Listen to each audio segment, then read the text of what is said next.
Judges 9. Abimelech, son of Jerubbaal, went to his mother's brothers in Shechem and said to them and to all his mother's clan, Ask all the citizens of Shechem, which is better for you, to have all 70 of Jerubbaal's sons rule over you, or just one man?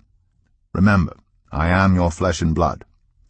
When the brothers repeated all this to the citizens of Shechem, they were inclined to follow Abimelech, for they said, He is related to us. They gave him 70 shekels of silver from the temple of Baal-berith, and Abimelech used it to hire reckless scoundrels who became his followers. He went to his father's home in Ophrah, and on one stone murdered his 70 brothers, the sons of Jerubbaal. But Jotham, the youngest son of Jerubbaal, escaped by hiding.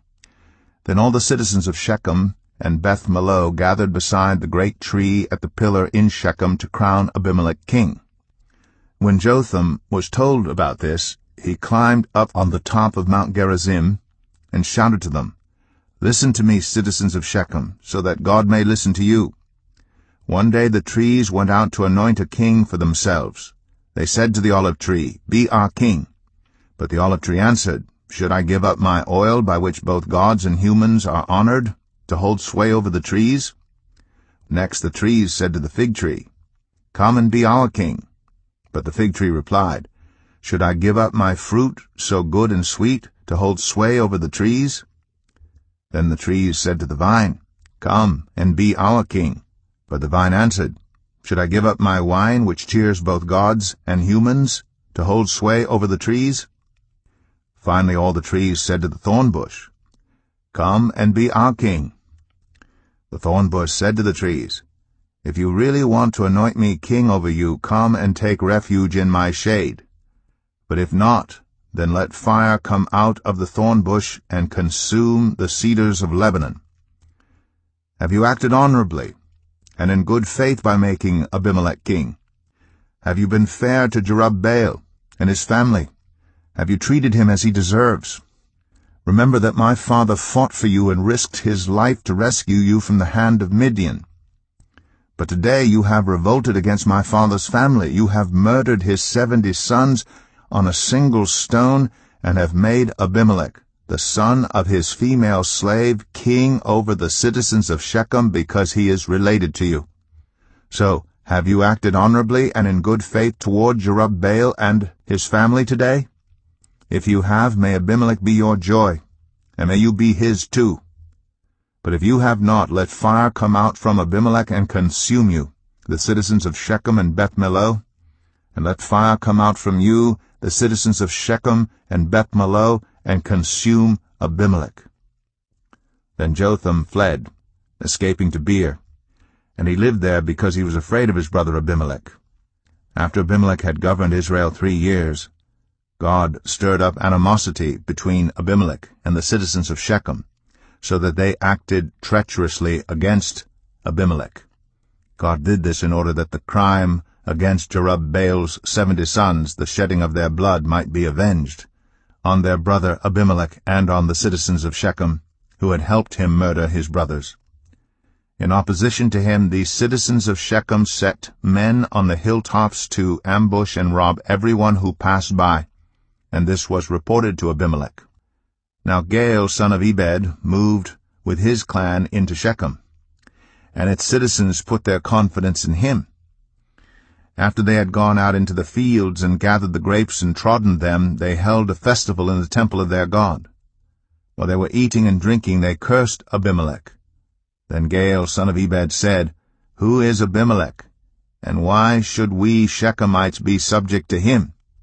Isn't he Jerubbaal's son? And isn't Zebul his deputy? Serve the family of Hamor, Shechem's father. Why should we serve Abimelech? If only this people were under my command, then I would get rid of him. I would say to Abimelech, Call out your whole army. When Zebul, the governor of the city, heard what Gaal, son of Ebed, said, he was very angry. Under cover he sent messengers to Abimelech, saying, Gaal, son of Ebed, and his clan have come to Shechem, and are stirring up the city against you. Now then, during the night you and your men should come and lie in wait in the fields. In the morning at sunrise advance against the city, When Gaal and his men come out against you, seize the opportunity to attack them." So Abimelech and all his troops set out by night and took up concealed positions near Shechem in 4 companies. Now Gaal son of Ebed had gone out and was standing at the entrance of the city gate just as Abimelech and his troops came out from their hiding place. When Gaal saw them, he said to Zebul, "Look, people are coming down from the tops of the mountains." Zebul replied, "You mistake the shadows of the mountains for men." But Gaal spoke up again, "Look, people are coming down from the central hill, and a company is coming from the direction of the diviner's tree." Then Zebul said to him, "Where is your big talk now, you who said, 'Who is Abimelech, that we should be subject to him?' Aren't these the men you ridiculed? Go out and fight them." So Gaal led out the citizens of Shechem and fought Abimelech. Abimelech chased him all the way to the entrance of the gate, and many were killed as they fled. Then Abimelech stayed in Aramah, and Zebul drove Gaal and his clan out of Shechem. The next day the people of Shechem went out to the fields, and this was reported to Abimelech. So he took his men, divided them into 3 companies, and set an ambush in the fields. When he saw the people coming out of the city, he rose to attack them. Abimelech and the companies with him rushed forward to a position at the entrance of the city gate. Then 2 companies attacked those in the fields and struck them down. All that day Abimelech pressed his attack against the city until he had captured it and killed its people. Then he destroyed the city and scattered salt over it. On hearing this, the citizens in the tower of Shechem went into the stronghold of the temple of El-Berith. When Abimelech heard that they had assembled there, he and all his men went up to Mount Zalmon. He took an axe and cut off some branches which he lifted to his shoulders. He ordered the men with him, "Quick, do what you have seen me do." So all the men cut branches and followed Abimelech. They piled them against the stronghold and set it on fire with the people still inside. So all the people in the tower of Shechem, about 1,000 men and women, also died.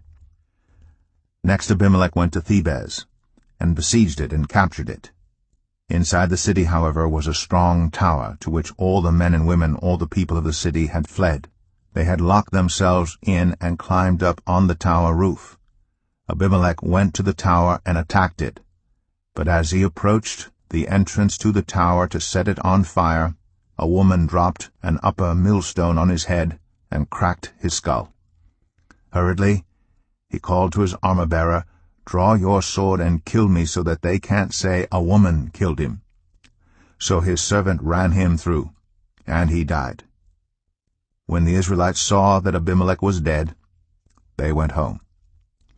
Thus God repaid the wickedness that Abimelech had done to his father by murdering his 70 brothers. God also made the people of Shechem pay for all their wickedness. The curse of Jotham, son of Jerubbaal, came on them.